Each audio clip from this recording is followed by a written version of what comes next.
Hello and welcome to the SecurityMetrics Podcast. My name is Jen Stone and I'm one of the principal security analysts here at SecurityMetrics.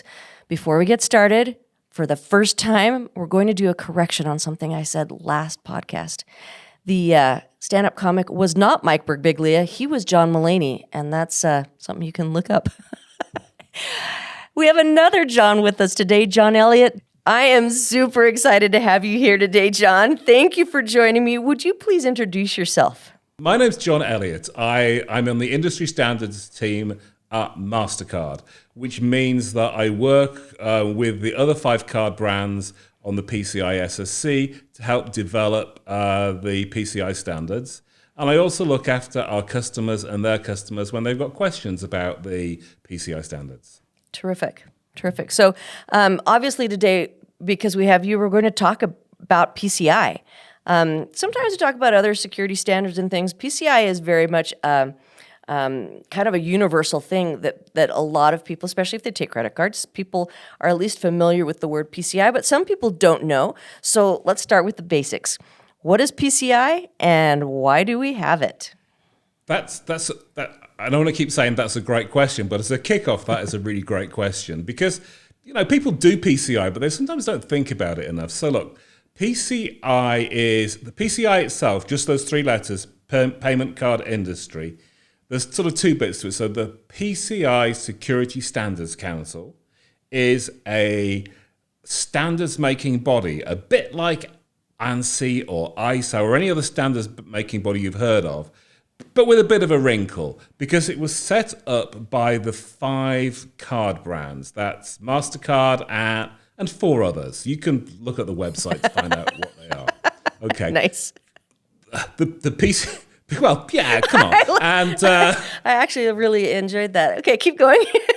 and PCI develops security standards. The PCI Council develops 15 security standards. So there are lots of different security standards. Most people have heard of PCI DSS. And if I say PCI to people, they think of the DSS, the data security standard, as like the number one thing that it does. Right. But there are 15 others. There's the point of interaction. We call them point of interactions. You might call them, do you call them chip and pin machines in America? I call them POSs because I think it's funny. Because it stands for other things as well, but yeah, we can call them chip and pin. We can there are a lot of things people refer to the device, the swiper. Okay, so the thing that you swipe or stick or tap your card on, sure, right?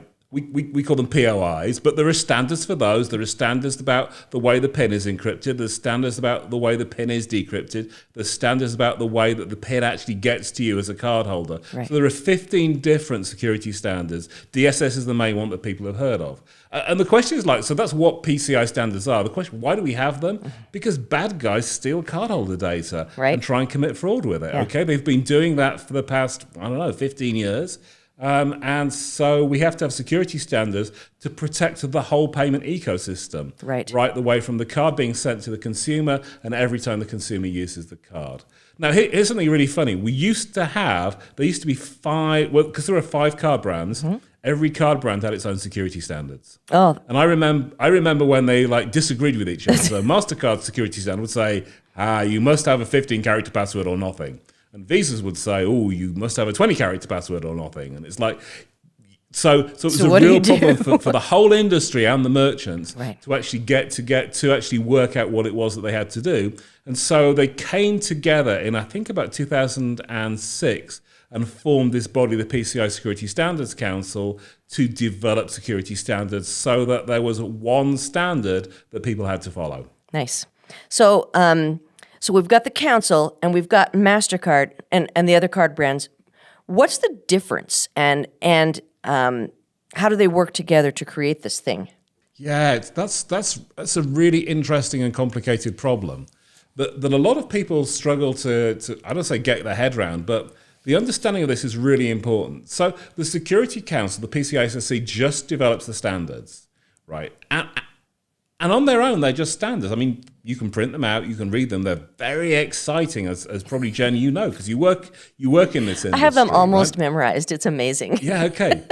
But the really important thing is that without a card brand telling somebody to comply with the standard, they're just, written security standards. Right. And so the big difference is that Mastercard and the other people, we will each have compliance programs that say certain types of organizations, certain classes of organizations has to comply with one or more of the 15 different PCI standards.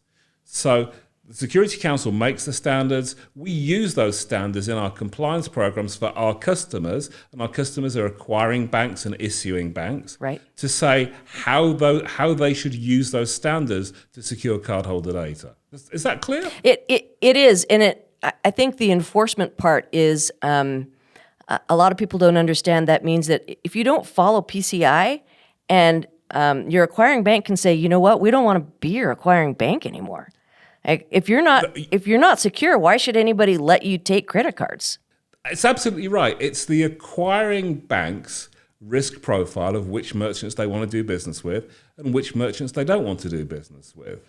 A merchant that has a breach of cardholder data can be a significant liability for that acquiring bank. And so that's why they would use PCI DSS as a benchmark to say, this merchant wants to look after cardholder data securely. We're happy to do business with them. So it's a way to spur conversation and encourage secure behaviors by merchants and the banks that take care of them.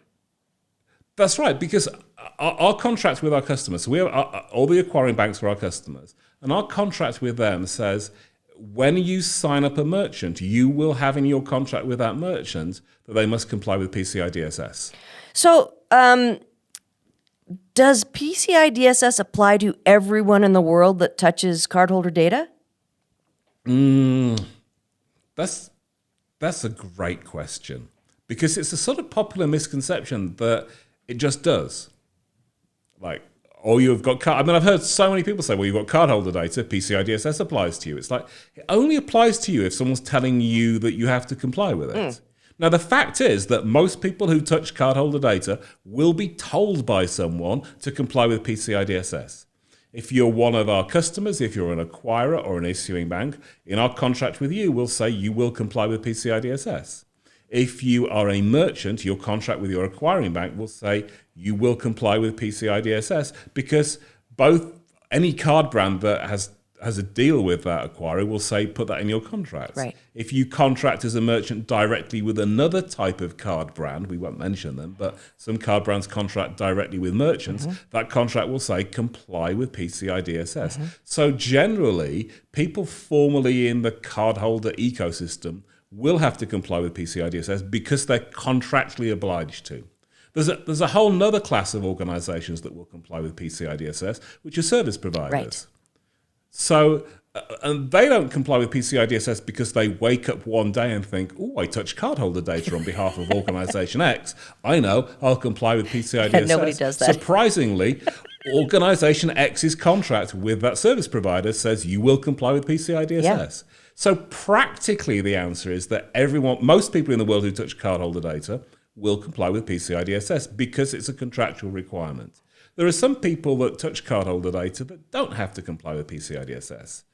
So the consumers have payment cards, but they don't have to comply with PCI DSS. Right. They have to look after their payment card as their issuer tells them to look after their payment card. So when you've got your card, you'll have got this long document that says probably things like, you will not write the PIN down on the back of the card. Right. Or tell it to anyone. You will keep it secret. You will tell us if you lose your card. So you have a whole set of security obligations put on you by the person who issued you the card. But it's not the same as complying with PCI DSS. Absolutely not. Okay, so I thought it was interesting where you said, but the service providers are spurred on by contracts with their merchants. I see that most frequently kind of in action in higher education.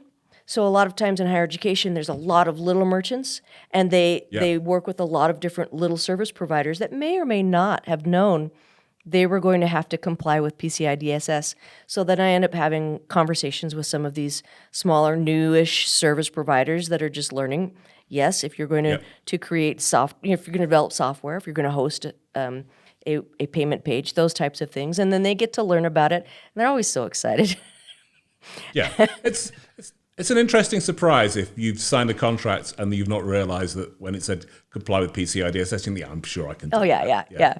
Because it's a fairly detailed security standard. It is. And I like that about it. It gives a real defense in-depth approach to protecting any kind of information that you don't want to be let out. But it's very, very good for cardholder data. So you've been working with DSS for 10 years? I think you said. It's been about that. I think I call it. I started off as just a general security person, and then one day someone twisted my arm and said, "Can you do some risk assessments for some of our customers to comply with this PCI DSS thing that I'd never heard of?" I have to be really honest. Yeah. So I went and just did some requirement 12 risk assessments. And the company I did this for, they were a QSA company. They said, "Oh, this is really interesting. Would you like to be a QSA?" And I thought, a QSA, a qualified security assessor, probably like you are, as Jen. I am as well. Yeah. Okay. So, but for everyone else, someone who's authorized by the council to do PCI DSS assessments. And I thought, no, I don't want to get into payment security, but the thing I wanted to get into wasn't going well at the time. I thought, I'll do it for a couple of years, okay? So I went to QSA training and I qualified as a QSA. And then after about 2 or 3 years of being a QSA and actually really enjoying helping people secure payment card data, because I really got into it. Another card brand, we had a card brand in Europe called Visa Europe, and they asked me to join Visa Europe. And so I worked there for a few years writing PCI standards. In fact, it's a pretty similar job to what I'm doing now. I then went and spent some time in a very big merchant and got them PCI DSS compliant and then came back to Mastercard. So yeah, in all, that's about 10 years. That's really well. So it's funny because I said no to this job 3 times before I said yes. And like you, I really got into it. I really enjoy helping people secure their information. And the PCI Europe conference that's happening, I'm speaking on risk assessments for PCI. So it's like kind of parallel, John. Yeah. So what's some of the main things that you've learned in that 10 years? Wow. I could go on for hours. We haven't got hours in the podcast. Let me give you 3 things. Okay. The first thing is that people, and when I say people, I mean everyone, merchants, QSAs, all sorts of people, don't actually read the standard enough. Yes. They often say what they think the standard says, or what the standard used to say, or what they believe the standard should have said if only the people writing the standard had done the job properly. Okay, so they'll tell, you'll often hear a merchant say, "Well, PCI requires me to do this," and I'm thinking, it doesn't. Yeah, it doesn't actually say that. It'd be quite good if it did, but we didn't put that in. That's not in the standard. So the first thing is that if someone's and actually, I look on Stack Exchange quite a lot. Do you ever look at Stack Exchange? I do, except for that. And then it makes me get into arguments. So I do occasionally. Yeah, and sometimes you'll see there someone post something that says, "Well, we've got the PCI auditors in, and they say we need to do this." And I look at it and go, "Oh, but it doesn't say that." So the first thing I always say is read the standard. Yes. When I used to do consulting engagements, I'd walk on site and I'd give people copies of the standard. When someone says PCI requires, it's like, no, which requirement number? Let's look at it specifically. Does it say that, or is that what you're interpreting it to say, or you haven't actually read it? You're just believing that's what it says. So that's the number one thing, is that people don't apply the standard as it's written quite a lot. The second thing is that there is loads of brilliant information on the PCI SSC website. Yes. There are thousands of frequently asked questions. There's lots of really great guidance documents. On the Mastercard website at Mastercard 360 or Mastercard/SDP, we've got loads of FAQs and really useful information about PCI DSS as well.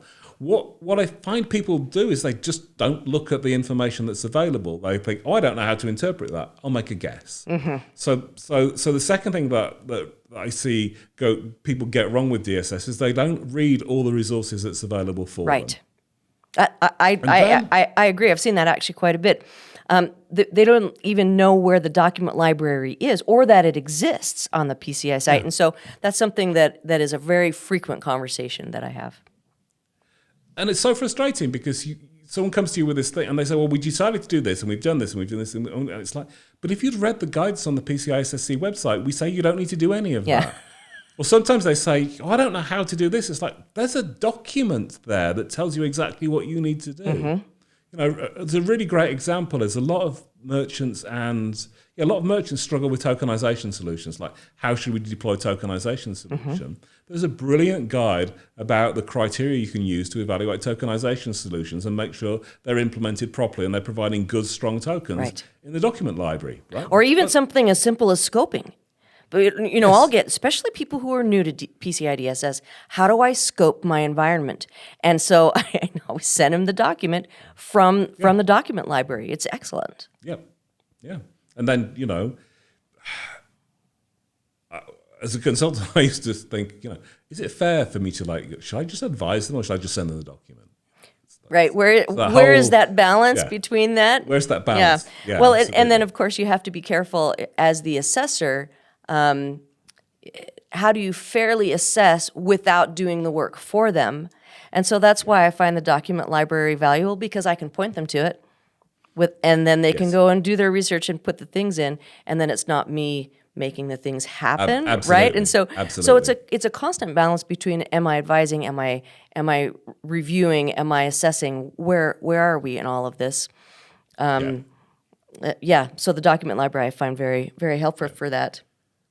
So those I think are probably the two main things that I've learned. That if you'd have said 10 years ago, what do you think you'll learn? It would have been something technical, not something about how people implement the standard. Yeah, right. And then, and this is really related to the first one, is that there are lots of myths in PCI DSS, like popular folklore, that people just seem to accept as fact. And it's like, yeah, but where did that come from? So that's the third thing, is that I often end up saying to people, no, that's not true, that's a myth. And it's like, but I've read it on the internet. It's like, just don't believe everything you read on the internet. Do you know, I love, we talked a little bit about myths when I initially was asking you if you'd be interested in coming and talking to me. And so I have some of the myths that we discussed earlier because they're very interesting, and I wanted to go over a couple of them with you, starting with, if you don't, and I hear this one all the time, if you don't store data, PCI DSS doesn't apply. Yeah. And I hear that lots of times, and I hear, especially from service providers, and I hear it from merchants who outsource storage to service providers. It's a really great wishful thinking myth as well. But, you know, PCI DSS applies to you if you store or process or transmit cardholder data, any of those things. Right. So it doesn't matter if you don't store it, you're processing and transmitting it. You know, most attacks nowadays, if you look at most criminal attacks, and I know SecurityMetrics has got a PFI practice, so you have a lot of inside knowledge about the way that attacks happen. So I'm sure you can back me up on this. Absolutely. Most attacks are what we call in-transit attacks, in-memory attacks or in-transit attacks. Yep. It's very rare now that attackers steal cardholder data from lots of storage on disk, because no one stores cardholder data on disk anymore unless it's really strongly encrypted. Right. Because when they did, criminals used to steal it. So everyone's worked out that's a really dumb idea. Yep. So DSS applies if you touch cardholder data. So it doesn't matter if you don't store it. But that's such a popular And myth. then there was another phrase that got added in the, was it 3.0? Or could affect the security of? Yeah. And I don't know which exact one it added that. But so a lot of times the the service providers that we talk to will say, I don't do any of those things. And then you have to say, well, do you develop the code that goes on their page for the payment? Okay. If that has JavaScript skimming attached to it, if it's improperly configured, if you have cross-site scripting, if you have all of these potential issues, could that cause a problem with cardholder data? Oh, yes, it could. All right, that's in scope, right? So helping people understand that the purpose is we're trying to protect cardholder data helps them understand how it applies to them. All right. I also get told of this one a lot. It's legal. It's a legal requirement. You bet. And actually, I have to be careful. It is in some countries a legal requirement. Is it really? Which ones? Yeah. That's a really rude pop quiz question because... It is. It's a really rude pop quiz question. And I'm going to go with Turkey wrote it international law. Saudi Arabia wrote it international law. A number of countries have written it international law, as has a number of U.S. states. So it appears in state law in, I think, 6 U.S. states. Well, see, now I'm feeling deficient and I need to go study because I didn't know the answer to a question that I asked you. So I'm going to go study, making a note. Yeah. And afterwards, I can send you the list of U.S. states where they've written it into state, not federal law, but into state law. Great. But generally, it's not a legal requirement. Generally, it's a contractual requirement. Where it is a legal requirement, obviously, the enforcement's not from the card brands. It's from the government and the state. Wow. So that's quite a different thing. That is a different thing. But for most people, it's not a legal requirement. Great. Now I'm going to get fired because I didn't know everything. So my next myth that we didn't write down is you don't have to know everything. Oh, wait a minute. You mean we can look these things up? We can look these things up, and that's actually a big failing of a lot of qualified security assessors, that they'll often trust their memory rather than trust the document. Yeah, and I think this is something that. This is why I continually go back to the documents. I don't have it all memorized. I don't know the answer to everything. So when somebody sends me a question, I make sure to look it up because there's a lot there and there's nuance. And so I don't want to get it wrong. Yeah. So I'll keep looking things up. And as a QSA, though, I guess as a side note, that you've heard of the imposter syndrome, maybe?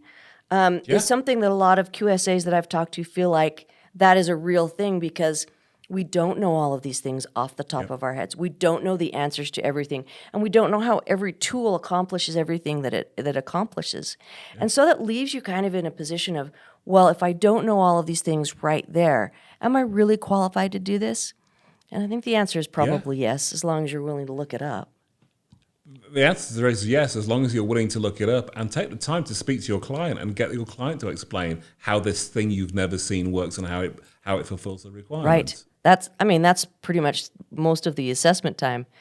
For me, anyway. I don't know how other people always do their jobs, but it's a lot of learning everything all of the time. I wanted to jump to this one. PCI is a technical issue, so you don't have to involve the business. Oh man, yeah. And I've as a QSA and working for card brands and as a consultant, I've seen lots of organizations trying on the journey from being PCI DSS non-compliant to trying to get to PCI DSS compliant. And there are a few biggest mistakes. I can't have a few biggest mistakes. I'll let you.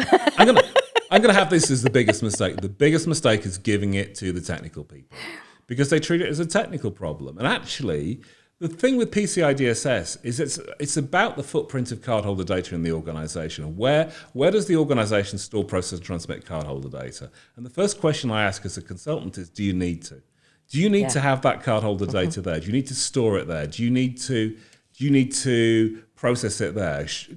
Why is that big database there? How does your business processes work? So I'm very much focused on business process engineering as a first step in PCI DSS compliance to say, well, why are you doing that? And so, well, we've done that for the past 15 years. Yeah. Do you get any value from it? No. Okay. To secure that's a $2 million problem. Do you get any value from it that's worth a $2 million problem?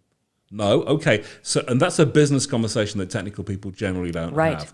I'm going to give you a really cool example, which is of a big sports stadium. Do you remember when we could go and watch sports in stadiums? In the before times? In the before times, yeah. And this sports stadium realized it needed to become PCI DSS compliant, and it's got point of sale all around the sports stadium for beverages, for food, for... You call them concessions, don't you? Yes, concessions, exactly. Concessions. Yeah. They have concessions all over the sports stadium. And they needed to make all these concessions PCI DSS compliant. And what they decided to do was eventually, by doing some business analysis, was put in a point-to-point encryption solution, which meant they needed new POIs, new chip and pin machines. Right. In doing so, they made a case that they should put contactless in. And actually, the contactless sped up the time through the bar which at a sports event, you want people to the bar quickly so the queues are not massive. And the cost justification for doing this ended up being the contactless implementation, because they also cut down on their cash handling massively. They cut down on the number of ATMs they had to have in the building. And it was a business decision that got them PCI DSS compliant by buying new POIs, but actually it paid for itself really quickly. And only when you have those conversations with business owners that could say, well, have you thought about doing this, or have you thought about doing this, that will give you a business benefit as well as a compliance benefit and a security benefit. That's why it's not a technical problem. It's a business process problem to begin with. Then it's a technical problem. Right. Those are some of my favorite conversations. I've lost 2 customers in the last few years because I introduced them to the concept of P2PE, or point-to-point encryption. And they were small enough that they did not need an assessor to assess them. They put in but they wanted it because of the complexity of their solution. Once they had the P2PE, and they were able to self-sign with confidence. And I'm sad because one of them was near a really cool little zoo, and you know, you kind of like going to these places and seeing the people, but it's more important to give them a solution that works for them. It costs them less money and gives them greater security. So that's what I do is help them re-engineer sometimes. So people who become PCI certified, and then they say, I'm compliant for a whole year. Tell me about that interesting myth. As you well know, they're compliant for the day that they were compliant. They were assessed as compliant, okay? A PCI DSS assessment is a point-in-time assessment. Yes, it's going to look at processes and procedures behind it, which should hopefully keep you compliant, but it is a point-in-time assessment. And so you can be non-compliant the next day because you could turn your firewall off. Right. You could do all sorts of things. And so the key to being compliant is to make compliance business as usual. So the fact you're certified on day one, on the next day, you still have to keep all those business processes and those requirements up. And I know, having worked in merchants as well, that's the hardest bit. That's really the hardest bit. Yeah. So those were some fun myths. I wish we had time for all of them, but maybe we can have you come back and talk again. But let's move on to a couple more things here today. We've talked a lot about the standard and about compliance. People a lot of times will say to me that it's just compliance, has nothing to do with security. It doesn't translate into real security. And this is one of the things that bothers me when people say it because it's so far off the mark. Can you speak to that? I can, but I need to try and do it without using bad words. Oh, right. Because I get cross with people like that. Yeah. You can do PCI DSS as a compliance exercise, and you can get compliant and be insecure in doing it if you want to do that, right? We have all, as assessors, had clients who try and twist the words of the standard or the scoping or whatever to get a compliance tick. So it could just be compliance, right? But that's about the organization. However, if you implement DSS as it's written, it will make you secure. It is a defense in depth with lots of technical controls. Yes. And if you implement all those technical controls, even if only 90% are running most of the time, because it's really hard to keep, 284 technical controls running at peak performance every single day. Sure. Because it's a defense in depth standard, you generally be secure. It's about your attitude to it. And there's a very famous saying that, no one who's PCI DSS compliant has been compromised. If they were compliant with all the requirements at the time, they probably don't lose cardholder data. Right. It's a good technical security standard. It is. The downside of it is it's prescriptive because it tells you what you have to do. And you might say, well, I don't want to do that. I want to do something else that has the same outcome, which hopefully we're going to fix in PCI DSS version 4. Right. Which will be exciting to learn more about once it's released. So people say, all right, suddenly we realize we have to be assessed rather than self-assessing on the PCI. standard, and that's the point at which a lot of, especially larger organizations, find out that what they thought was true about themselves is not true about themselves, and they have more to do than they can get done, and so and so they have to take a kind of an intermediary approach. Yeah, and as an assessor, you've seen this lots of times when somebody else comes in and looks at how well an organization is complying with the standard, and they think, wow, I thought I was doing better than that. And it's actually then a big ask, because the question is, well, what do you do first? Right. If you've got 100 or 150 requirements that you thought you were doing okay at, but actually they don't meet the rigor of the standard, that's a big thing. And there's actually a great document in the council website called the prioritized approach, the PCI SSC, PCI DSS prioritized approach. It's a big spreadsheet. Basically, it takes all the 285-ish PCI DSS requirements and it breaks them down into 6 sections, which we'll call do first, right the way through to do last. Right. It doesn't actually call them that, but that's what it means. Yeah. And the ones in the do first are the ones that give you the biggest security benefits straight away. There's things like patching in there, and default passwords and decent passwords. And if you look at the compromise reports that that you will see because you work for a PFI company, and I see because I work for a card brand, most compromises are down to bad patching, terrible passwords, and default passwords. That fixes most security problems. So the prioritized approach says do the things that give you the biggest benefit first, then do the things that give you the next biggest benefit second, and then the things that give you the next biggest benefit third. And often, if you're going from that I was self-assessing to I now did a QSA who's going to really look at whether I'm doing the job properly, through that transition period, your acquiring bank's going to support you. Yes. You're not the first organization that this has happened to. You won't be the last. And therefore, your acquiring bank will probably suggest you use the prioritized approach. If they don't, you should go to the acquiring bank and say, I'm going to use the prioritized approach. I'm going to report to you where I am on those 6, I think they're called milestones. 6 they are milestones. called milestones, yes. Phew, thanks. And I'm going to get to milestone 1 by the end of quarter 2. I'm going to get to milestone 2 by the end of quarter 3. And the acquiring bank can then see you're taking payment security seriously. You're trying to fulfill your contractual obligation to be compliant, and you're doing it the right way, rather than thinking, oh, hang on, let's look at PCI DSS, which is the cheapest and easiest requirement to meet. That's 12.1, write a security policy. Let me write a security policy first. It's like, no. Number 1, go and patch everything. Patch everything. Yep, that is that is the most critical. That's where we see so many breaches, and when it's not in place, it makes me just kind of shudder. Yeah. Now, Jen, having worked for a really big merchant, patching everything's not easy. No. So I know we say this thing like, oh, just patch everything. Yes. I know it's really hard, but frankly, it's the best really hard thing you can do. Yep. There are other really hard things that I've seen organizations do, like say, oh, we've got to implement privileged access management. That's great, okay? That's not in the standard, and it's really hard. And it's a great security thing. Yeah. But you haven't patched everything yet. Right. And there's no point doing anything else until you've patched everything. Yeah. Because bad guys break in 2 ways. Number 1, they attack your users and they get their credentials. And when they've got their credentials, they then use privilege escalation because you haven't patched. Right.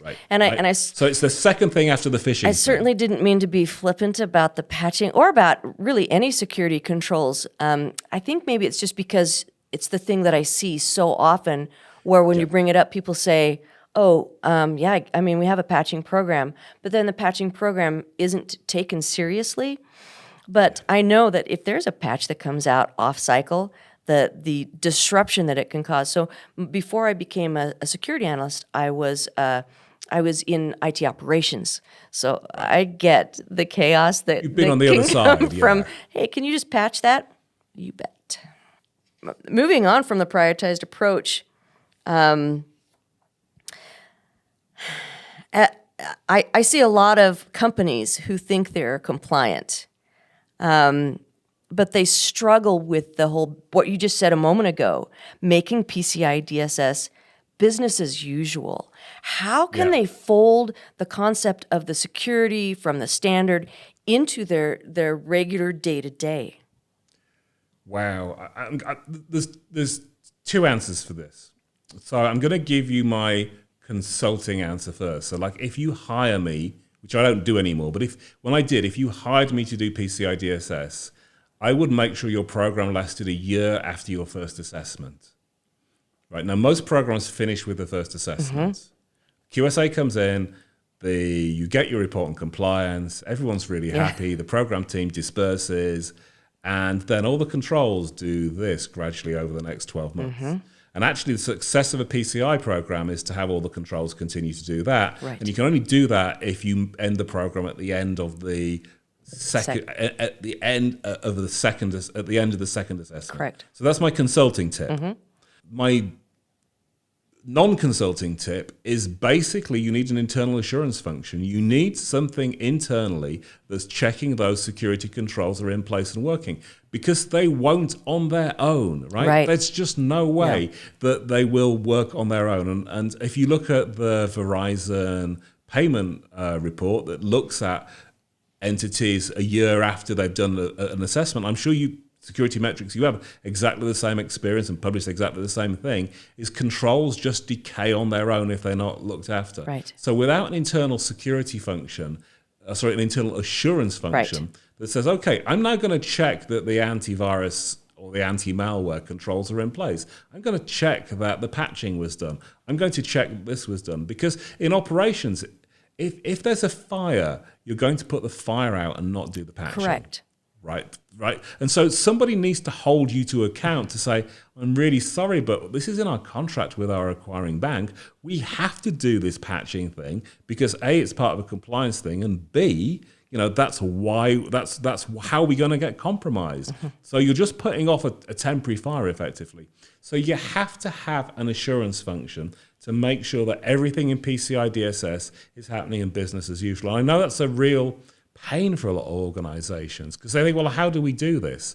And one of the really cool things is at the back of PCI DSS, there is there's about 3 or 4 appendices. Right. Most people never read them, right? But there's one that's really cool. It's called the Designated Entities Supplemental Validation, or DESV. And that's written for entities that the card brands think need special attention typically. It's up to us who we apply it to. It has all the requirements in it to make PCI DSS into business as usual. It's about having management commitment. It's about having someone at the highest level that's responsible and accountable for compliance. Right. It's about having the policies and processes in place and making sure that they're working. It's about an assurance function that's testing all the main requirements of PCI DSS are in place, so you don't find out when the QSA comes that you haven't done your quarterly vulnerability scanning. Right. You find out at the end of the first quarter, or you find out before that because someone's looking at it. You find out that all those regular things that are in DSS happen. And the other thing it's very concerned about is the thing that breaks PCI DSS compliance for organizations is, number one, is control decay, and number two is change. So the CDE will change. The people in the organization will change. Yes. The organization will change what it does. All of those change things typically need managing to make sure they're brought back into compliance. Or if you're really lucky, you can manage to be compliant through the change. But typically, that change has happened. Sally left. Sally used to look after this. No one's looking after this. Somebody in an assurance function needs to pick that up and say, yeah, but we haven't done that. This thing that we're supposed to be doing, we're not doing anymore. Sally did it. Who's taking it over? No one's taking it over. Okay, who is going to take it over? All of that is in the DESV about making sure PCI DSS is embedded into your organization. Because without it, and I'm sure you've seen it as a QSA, you go back a second year, and all the good work that you saw that you were assessing as people were doing it and providing a bit of advice by providing documentation or pointing people in the right direction, all of that good work is undone, and they almost have to kick off a second PCI DSS project to get compliant again. Yes. So they've not got, so ignoring the compliance problem there, they're going to have some security holes. For sure. And those are security holes that probably the senior management think they've nailed. Right, and so that's why this assurance function of making sure that you keep compliant, that you keep the core requirements in place, And if you're starting off doing this, look at what's in milestone 1 and 2 of the prioritized approach. Say to yourself, this year we're going to focus on keeping everything that's in milestone 1 and milestone 2 running 100% of the time. And this is how we're going to do it, and this is our commitment to it. Because that will keep you secure. Sure. For 95% of organizations. Absolutely. I see it, like you said, senior management thinks one thing, and they're either disconnected or they're not taking it seriously. They just consider it, well, it's something IT does. And so the visibility into it is not there. So having somebody internally making sure, reporting back, making sure the people who need to know, who are making decisions about spending, who are making decisions about resourcing, they need to know, but they have to care about it before what they know applies to the regular business functions of the organization.